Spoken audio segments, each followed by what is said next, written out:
Hello YouTube viewers. I'm here to show you the automated damper control unit that I have on my wood stove. This unit worked very well last year, and I've taken the stove apart just a little bit to show you the key components and how the unit works.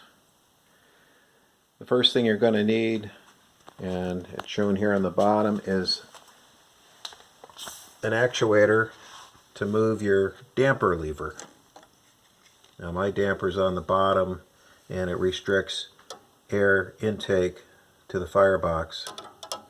So ordinarily you would push or pull this knob manually, and I have it now tied to my linear actuator.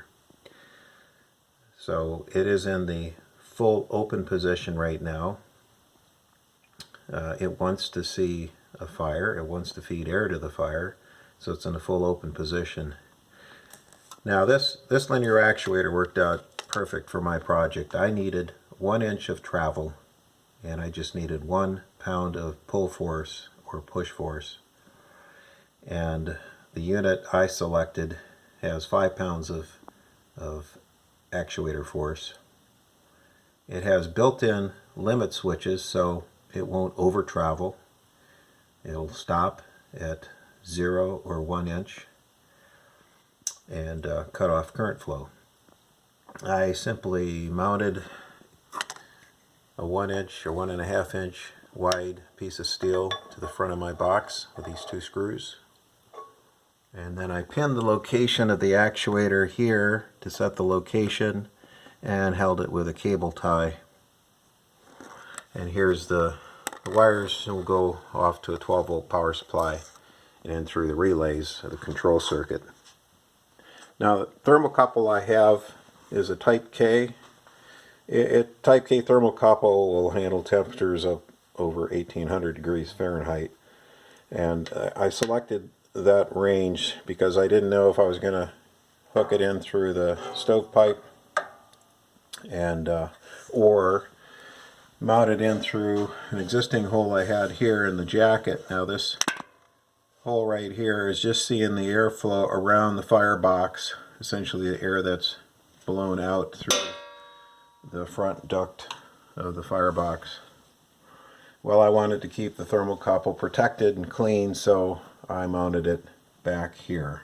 So it sees temperatures only of about up to 150 degrees Fahrenheit. It's a robust cable. It's a metal braided wire, so it's kept protected.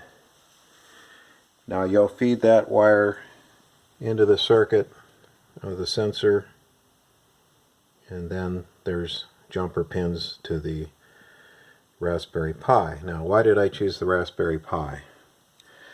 The Raspberry Pi is just a small microprocessor. It's $35, so it's not very expensive. I think I paid $55 to get the housing here and some other small accessories, including the power supply and switch. Then you'll need some relays. These are only a couple bucks a piece. First relay I have back here sends output to turn the fan on or off. The fan I'm talking about is the blower fan or squirrel cage you see here. So that's a 120 volt supply, and I have that powered up here. Everything's kind of laid out in a mess, so as I was just connecting things back up, I wanted to arrange it to show you what I have. Power supply here to the Raspberry Pi. This is a 12 volt supply for the linear actuator, and then the power input to the circuit for the fan. So back to the control box. This is what you're going to end up with, this sort of arrangement, and I have the wiring diagram in my how-to blog at smartstove.blogspot.com, so you can go in there and learn more about how things are wired and also programmed, and you can leave questions or input there or comments as well. Now up to the program. So I programmed the Raspberry Pi using Python. I chose Python because it's an open source code, and there's a lot of how-to tutorials out there, and I wanted to learn a little bit more about Python, so that's what I chose to do.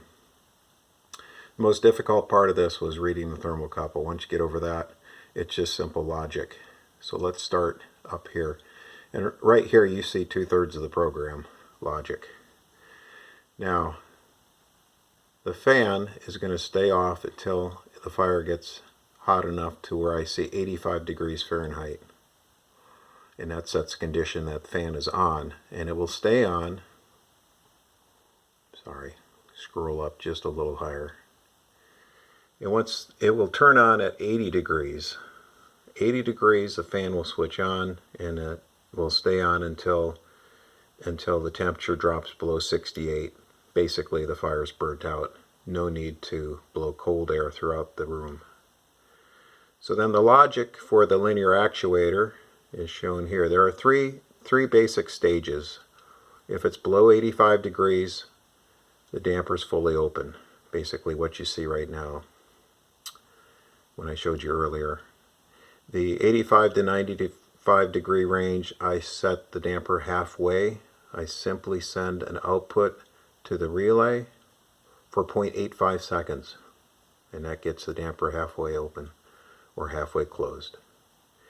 Then if the temperature goes above 95, the damper will fully close. I consider that a fire that is burning hot, and I want to restrict the airflow, and it'll remain fully closed as long as the temperature that I read is 95 degrees. Now I currently have this looped every 2 seconds so that I can get a response that I can show you.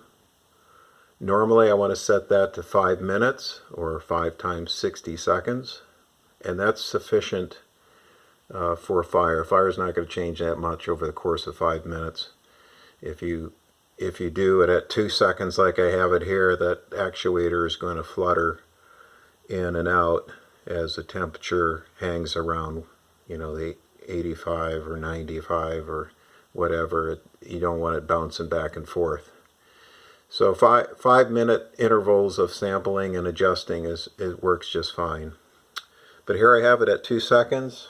I'm going to put a flame onto the thermocouple, and then you will see and hear the linear actuator. So I'm going to get this going up over the right temperature to start the fan. Fan's going. The linear actuator moved fully closed. Now it's moving back. I removed the flame. It's halfway. And once it drops down below the last temperature, it's fully open again. So it quickly came up to temperature and now back down below 80 degrees, so it's full open. 80 or 85, I don't remember which. I'm going back up here. So yes, 85 degrees. If it's lower than 85 degrees, it's fully open. Between 85 and 95, halfway, and above 95, fully closed. So that's the logic, and that's how this system works. It works very well. And thanks for watching. If you have questions or constructive comments, please leave them here at the video or on my blog, smartstove.blogspot.com. Thank you. Have a good day.